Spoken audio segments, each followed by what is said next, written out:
Tonight, TikTok pulling content off its platform after videos promoting Osama bin Laden's letter to America started gaining momentum. This morning I read Letter to America. The letter, written in 2002, 1 year after 9/11, by the al-Qaeda leader, justifying one of the worst terrorist attacks in the U.S. that left nearly 3,000 dead. I just read A Letter to America. Go read it. Users at times reading the letter, while others noting how the letter resonated with them. In particular, portions criticizing U.S. support for Israel, accusing Americans of financing oppression of the Palestinians. Did y'all know that the tax dollars are given to Israel to help them kill all the people in Palestine? The videos adding to an already contentious and heated debate online over the Israel-Hamas conflict. I literally read it last night. Everything he said was valid. This man didn't care about us. All it took was reading one paragraph in a letter that mentions Palestine. Who's really the terrorist? A video montage of these TikToks, some which garnered millions of views, getting the attention of the social media platform. Today, publishing a statement on X, formerly known as Twitter, writing that the content promoting this letter clearly violates our rules on supporting any form of terrorism. We are proactively and aggressively removing this content and investigating how it got onto our platform.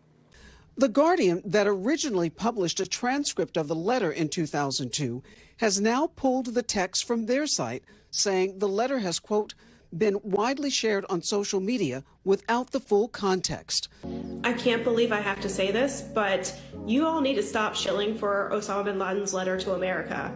U.S. lawmakers now using these videos as reason to renew calls to ban the Chinese-owned app.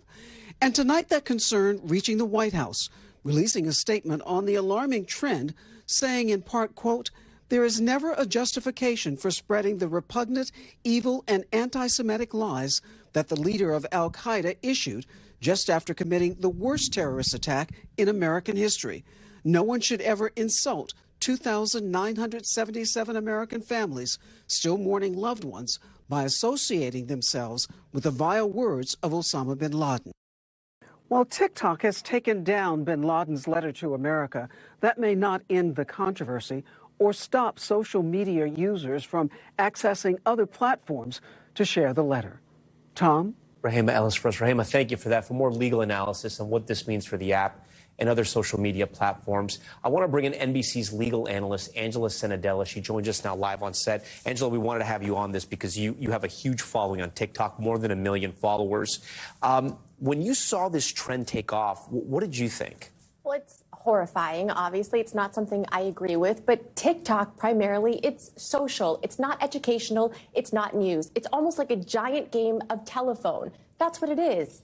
And then, you know, there's Republicans and also Democrats as well, lawmakers in Congress who are convinced the Chinese are using this app to sort of influence culture in America. The algorithms in China are different than the algorithms here. Do you think this is something that spread and there were sort of nefarious intentions for it, or do you think it just spread by accident because that's the way TikTok works? So I don't think so. I think there's a big difference between Chinese and American TikTok, and that's because in China, free speech itself is restricted. So that's why there are so many more restrictions. In the U.S., as much as TikTok and these social media apps want to restrict and push and choose what content to have on the app, they're also restricted by the First Amendment, by free speech. Like when you think about Section 230, that's the law that makes every user responsible for their user-generated content. The platform itself is shielded. People seem to think it's in order to protect big tech and protect the platforms. But in reality, it's to prevent big tech from becoming the regulator of free speech. So that's why I think this turned into a giant game of telephone. Why does this spread, and why do you hear this happening on TikTok and not on Instagram?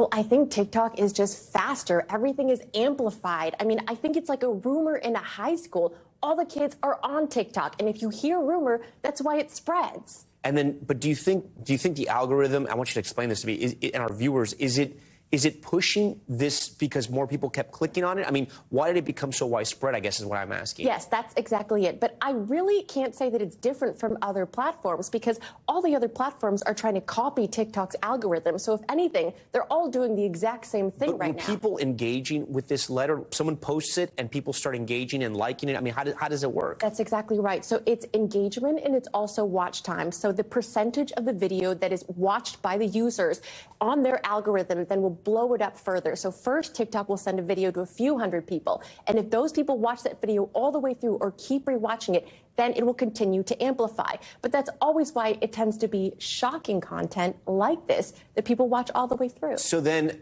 the counter argument, right? Because like, say this was a news article, there would be context, there would be what happened on 9/11, there would be stuff about Osama bin Laden. I mean, you know, it would take you 2 or 3 minutes to read. It wouldn't be just a quick hit like TikTok gives you. Does TikTok then kick back the counter arguments to the Osama bin Laden letter? No, they don't at all. So they don't feel they have responsibility to educate the viewer at all whatsoever. So they never try to provide balanced content. So if I like a post that is, for example, pro-Palestinian or pro-Israel, I will continue to be fed that content over and over. It depends on what you engage with, what you like, what you comment on. So that tends to be why people who have one perspective just go down that road far deeper once they start. And I know I feel like this is almost like the Katie Couric segment about the internet, but there is a large group of Americans that are solely getting their information from TikTok, and it is being pushed out unprofessionally, unregulated, and without context. How dangerous is that? I think it's very dangerous. I also think that's why right now there's these class actions. There are regulators who are trying to stop that. But I think people should be getting their news from you, not from TikTok. I appreciate that. Angela Sanadella, thank you so much. We hope more people listen to you, Angela. We appreciate that. Thanks for watching. Stay updated about breaking news and top stories on the NBC News app or follow us on social media.